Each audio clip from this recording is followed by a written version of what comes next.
Hello viewers, welcome to IT System Admin and Information Technology Learning Tutorial channel for you.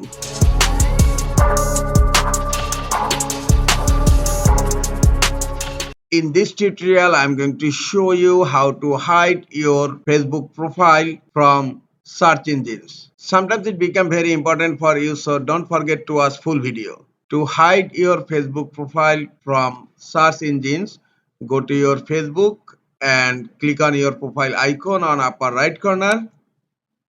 Click on Settings and Privacy. Click on Settings. In left pane, scroll down. Under Audience and Visibility, click on How People Find and Contact You. Now scroll down.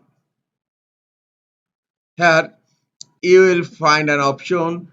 Do you want search engines outside of Facebook to link to your profile? Now it's enabled. Just click here to disable it. Now, outside search engines cannot find your Facebook profile. This is all for today. Hope this tutorial is helpful for you. Keep watching for next tutorial. Thank you very much.